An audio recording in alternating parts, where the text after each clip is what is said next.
Hello friend, welcome to Grow Wealth. आज हम यहाँ पे बात करने वाले हैं जियो फाइनेंशियल सर्विस के स्टॉक के बारे में। यहाँ पे जियो फाइनेंशियल सर्विस का जो स्टॉक है कुछ दिनों से यहाँ पे डाउन साइड मूवमेंट दिखा रहा है। उसकी जो वजह है क्या है वो सारी चीजें इस वीडियो में आपके साथ हम यहाँ पे डिस्कस करने वाले हैं। जो लोग हमारे चैनल पे नए बने हैं प्लीज चैनल को सब्सक्राइब कर ले ताकि आने वाली वीडियो की जो अपडेट है वो आपको प्रॉपर टाइम टू टाइम मिलती रहे।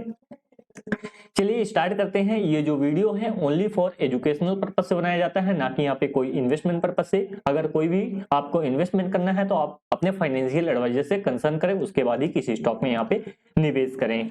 हमने एक वीडियो बनाया था यहाँ पे कि जियो फाइनेंशियल में आज की डेट में अगर 100 शेयर रख लेंगे तो यहाँ पे फ्यूचर में कैसे 1 करोड़ या कब तक यहाँ पे 1 करोड़ बन सकता है, वो वीडियो भी हमने अपने चैनल पे डाला था, वो देख सकते हो। तो उसमें भी अच्छा खासा रिस्पॉन्स मिला था। वो किस बेसिस पे बोला था वो चीजें भी आप उस वीडियो में जाके देख सकते हो। इस वीडियो में भी हम यहाँ पे डिस्कस करने वाले हैं। तो आ जाते हैं स्क्रीन पे। ये देख सकते हैं, ये हमारा चैनल है, इसको आप सब्सक्राइब कर लो ताकि फ्यूचर में जो वीडियो मैं डालूं उसकी अपडेट आपको मिलती रहे टाइम टू टाइम। यहाँ पे अगर आप देखोगे जियो फाइनेंशियल सर्विस लिमिटेड आज की ट्रेडिंग सेशन में ये 287 के आसपास कामकाज करता हुआ दिखाई पड़ रहा है। हमने जब वीडियो बनाया था 100 शेयर वाला तो वो उस टाइम पे 264 के आसपास जियो फाइनेंशियल सर्विस कामकाज कर रहा था। उसके बाद जियो फाइनेंशियल सर्विस ने निवेशक को रिटर्न भी अच्छा खासा दिया, 395 के लेवल तक गया। तो कुछ लोग यहाँ पे प्रॉफिट बुक किए होंगे और कुछ लोग यहाँ पे प्रॉफिट बुक भी नहीं किए होंगे। कम से कम आधा प्रॉफिट तो बुक कर लेना चाहिए। 264 से मूवमेंट होकर 395 तक गया तो यहाँ पे कुछ तो प्रॉफिट पार्सली बुक करना चाहिए, क्योंकि मार्केट हमेशा अप ट्रेंड में नहीं जाएगी। मार्केट क्या होता है, अप ट्रेंड में हमेशा नहीं जाएगी, अप ट्रेंड जाने के बाद डाउन ट्रेंड भी आता है। तो वो सारी चीजें आपको देखनी पड़ती हैं। तो जब यहाँ पे मार्केट डाउन ट्रेंड में हो तो उस टाइम पे कुछ क्वांटिटी बाइंग करना है। जब अप ट्रेंड में हो तो यहाँ जब प्रॉफिट अच्छा होना लगे 20% 30% तो कुछ प्रॉफिट यहाँ पे बुक भी करना चाहिए। ये एक अच्छे निवेशक की पहचान होती है। तो वो सारी चीजें अगर आप किए हो तो यहाँ पे बढ़िया है। 264 से यहाँ पे 395 तक गया था। और जो लोग अभी होल्ड कर रहे हैं उनको भी यहाँ पे यही सलाह है कि कभी भी जब ऐसा मूवमेंट हो तो उस टाइम पे प्रॉफिट को टाइम टू टाइम बुक भी करें। यहाँ पे पार्शियल प्रॉफिट बुक करो, फुली प्रॉफिट बुक ना करो, पार्शियल प्रॉफिट तो बुक करो। ठीक है। अगर हम यहाँ पे देखें मतलब जियो फाइनेंशियल सर्विस का जो मार्केट कैप ये जो है वो 1,82,000 करोड़ के आसपास ये मार्केट कैप है। और प्राइस टू अर्निंग रेशियो थोड़ा सा महंगा दिख रहा होगा क्योंकि यहाँ पे कंपनी ने जो बिजनेस है वो यहाँ पे अभी फुली ऑपरेट नहीं हुआ है। कंपनी का बिजनेस जिस दिन यहाँ पे कंपनी का बिजनेस फुली ऑपरेट होगा, जिस दिन यहाँ पे कंपनी की सेल बजाज फाइनेंस जैसे आने लगेगी तो यहाँ पे जो प्राइस टू अर्निंग रेशियो है आने वाले टाइम में अपने आप कम होता हुआ दिखाई पड़ेगा। जो अभी यहाँ पे प्राइस टू अर्निंग रेशियो 113 के आसपास है, जो ज्यादा दिखाई दे रहा है वो यहाँ पे आपको फ्यूचर में कम दिखाई पड़ेगा। बुक वैल्यू देख सकते हो, बुक वैल्यू यहाँ पे कंपनी की 216 है। और कंपनी का रिटर्न ऑन कैपिटल एम्प्लॉयड बहुत कम है और रिटर्न ऑन इक्विटी भी बहुत कम है, क्योंकि यहाँ पे कंपनी ने बिजनेस अभी पूरी तरीके से मतलब कंपनी का बिजनेस जो है वो फुली तरीके से ऑपरेट नहीं हुआ है, फुली ऑपरेट नहीं हुआ है। तो वो चीज के कारण यहाँ पे सारी चीजें आरओसी और आरओई यहाँ पे डाउन है। चार्ट की अगर हम बात करें, यहाँ पे अगर आप चार्ट देखोगे जियो फाइनेंशियल का तो एक trend line down trend line जो चल रहा था वहां पे सपोर्ट लेना था, बट उसको भी यहाँ पे ब्रेक किया।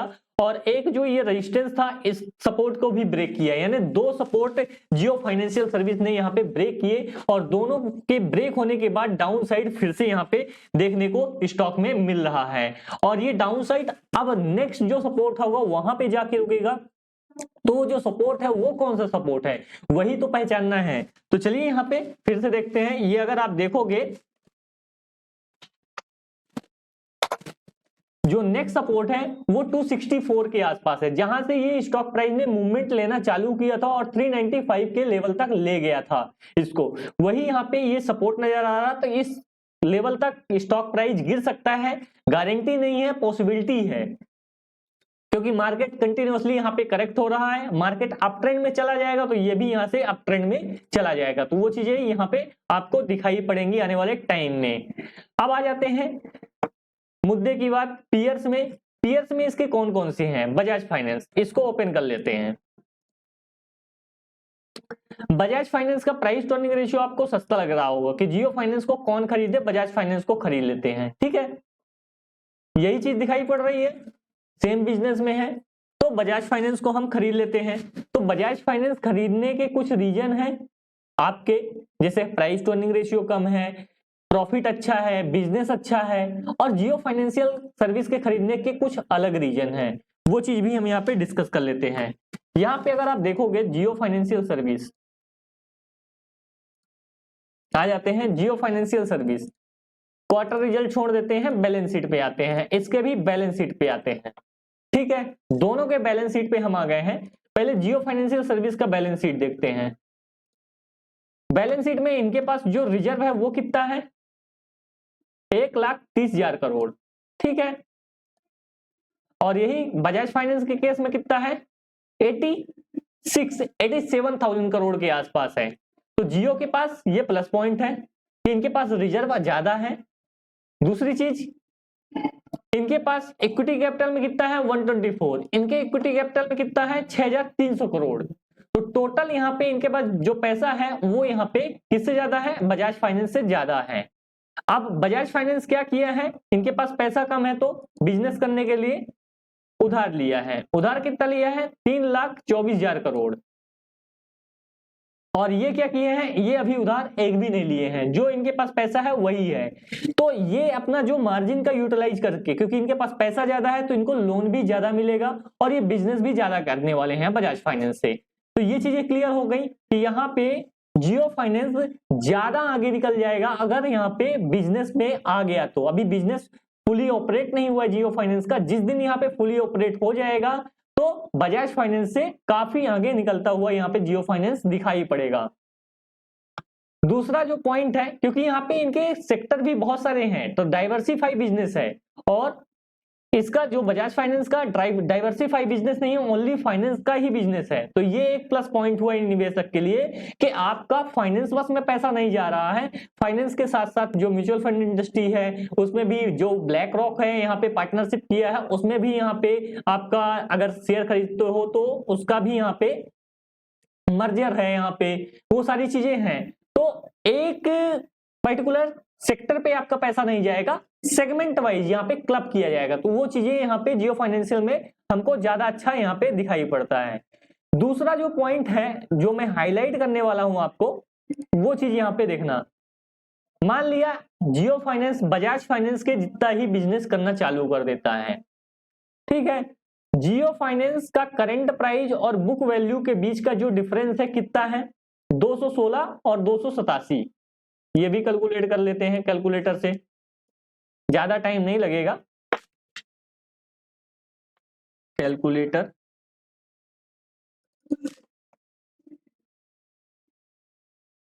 आपके सामने ही सारी चीजें की जाएंगी।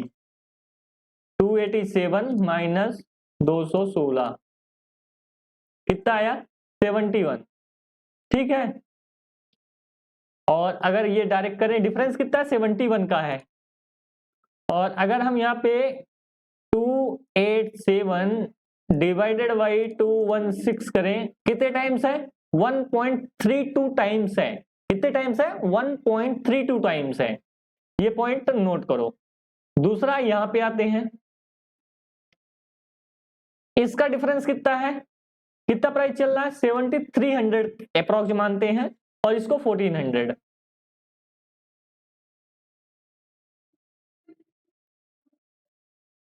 क्लियर किया, 7300 डिवाइडेड बाई 1400 कितना है, 5.21, यानी करीबन 4 टाइम्स ज्यादा, सॉरी 4 टाइम्स ज्यादा नहीं बोल सकते हैं, ये कितने टाइम्स है बुक वैल्यू से, 5.21 टाइम्स ज्यादा है बुक वैल्यू से, और वो 1.32 टाइम्स ज्यादा है।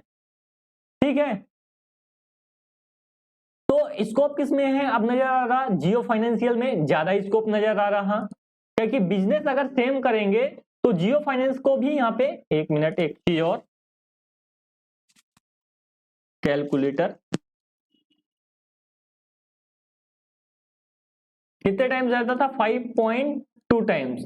और अगर सेम प्राइस से हम इसको मल्टीप्लाई कर दें कितना, दो बुक वैल्यू से, सॉरी 216 से मल्टीप्लाई कर दें तो जियो फाइनेंशियल आज की डेट में अगर इसका फुली बिजनेस बजाज फाइनेंस जैसे हो जाता है, क्योंकि पैसा तो है रिजर्व में, तो यहाँ पे बिजनेस डेवलप होने के बाद जो जियो फाइनेंस का जो शेयर प्राइस है वो डिजर्व करता है 1123 रुपए के आसपास एट लीस्ट मिनिमम।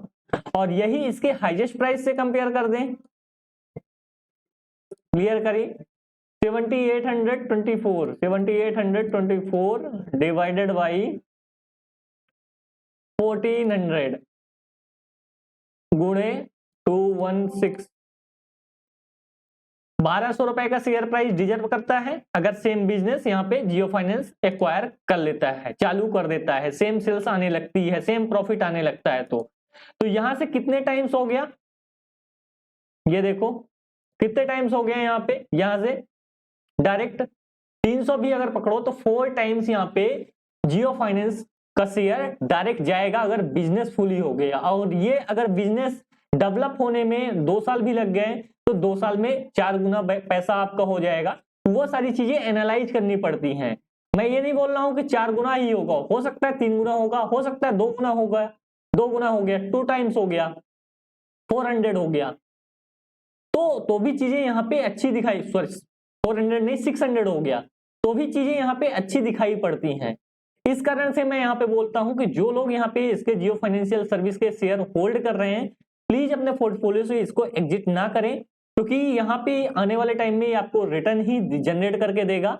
और जो लोग यहाँ पे फ्रेश बाइंग की सोच रहे हैं तो अपने फाइनेंशियल एडवाइजर से भी कंसर्न करें। हमारे बस यहाँ पे चीजें बताने पे आप डायरेक्टली इन्वेस्ट ना करें, क्योंकि मैं सेबी रजिस्टर्ड नहीं हूँ। हम जो चीजें बताते हैं ओनली फॉर एजुकेशनल पर्पज से बताते हैं, ना कि यहाँ पे कोई इन्वेस्टमेंट कराने के पर्पज से। वीडियो अच्छा लगा तो वीडियो को लाइक जरूर करिएगा। इस वीडियो को लाइक का टारगेट 100 रख रहा हूँ और 100 सब्सक्राइब का भी यहाँ पे टारगेट रख रहा हूँ। मिलते हैं नेक्स्ट वीडियो में।